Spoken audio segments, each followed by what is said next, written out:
As we approach spring 2021, we start to see glimmers of hope that we may be through the worst of the coronavirus pandemic. However, it is still likely to be some time before we're able to resume deputation visits to churches and midweek groups. This update on developments at the Falconer home has therefore been produced in order to keep our supporters informed of the latest news.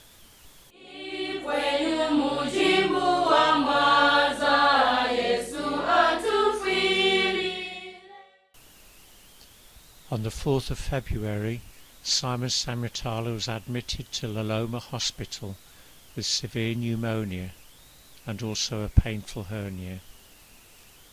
It is unclear whether he also contracted COVID, having had conflicting test results. His condition improved sufficiently that he was able to return to Kabulamema on the 17th of February. He is now doing well and in good spirits, and is starting to return to overseeing the work at the home. The hernia will have to be repaired sometime in the future when he is well enough.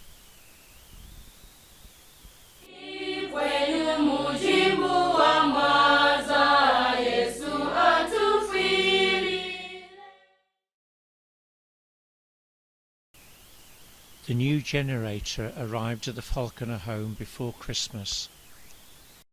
Here we can see it being moved into place.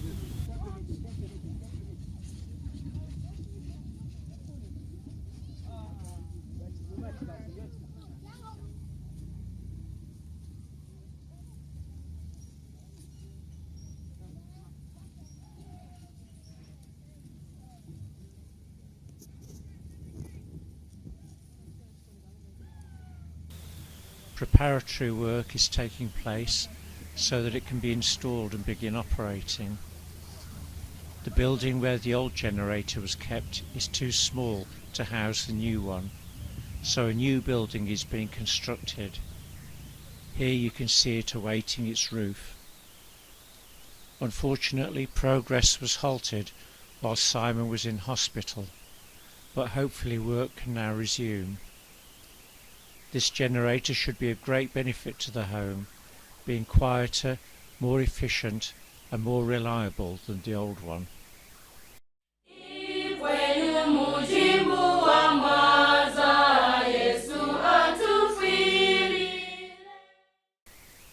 For most of last year, the Falconer Trust was unable to send parcels to the home. This was due to an administrative problem at the Zambian end. The Falconer home, along with all Zambian charities, was required to produce paperwork to demonstrate that they were a genuine charity. Until this was completed, the customs exemption certificate was deemed invalid. The paperwork required included accounts, land registry documents, etc.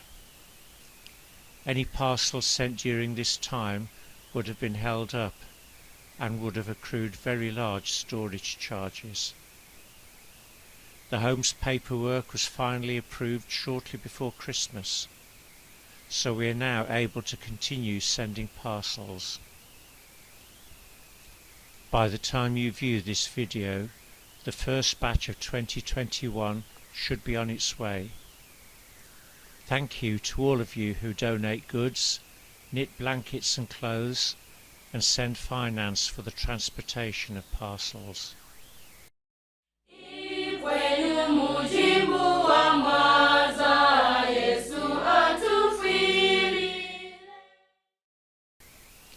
Zambia has so far recorded over 77,000 cases of COVID-19, reporting over 1,000 deaths. Until recently, most cases have been confined to large urban areas, but now they are more widespread, with cases close to Kabulamema. Chitokoloki Hospital is full of COVID patients, and it is unclear whether Simon himself has had COVID. Please continue to pray for the safety of all at the Falconer home.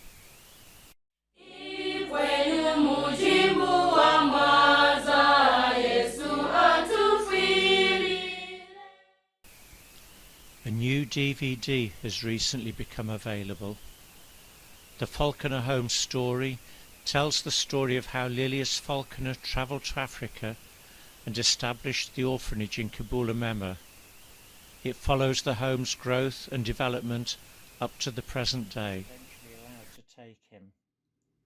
She walked the 100 kilometres to Chitokoloki and asked for the baby to be cared for and for her to receive treatment for her leprosy. On arrival at the mission hospital, she was referred to Lilias, who recounted the event in a letter.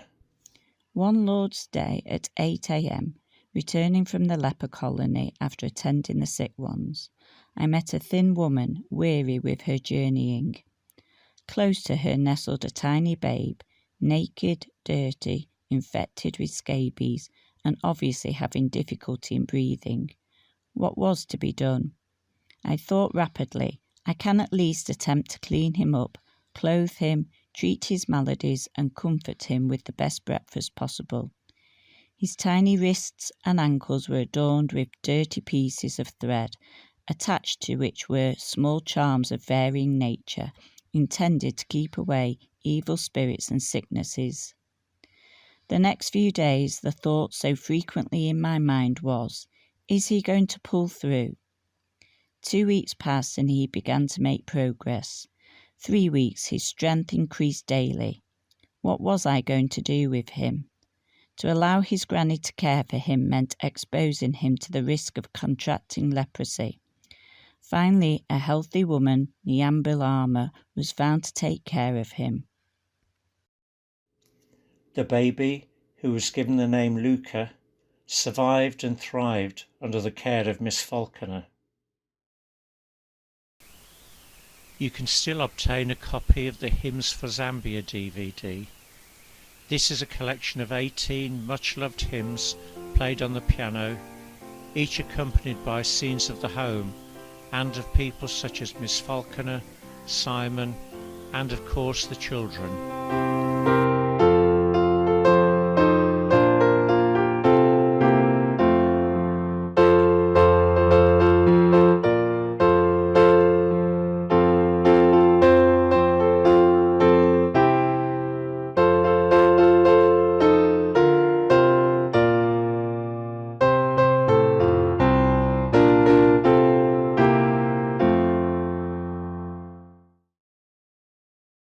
Please phone or email us if you would like a copy of either DVD.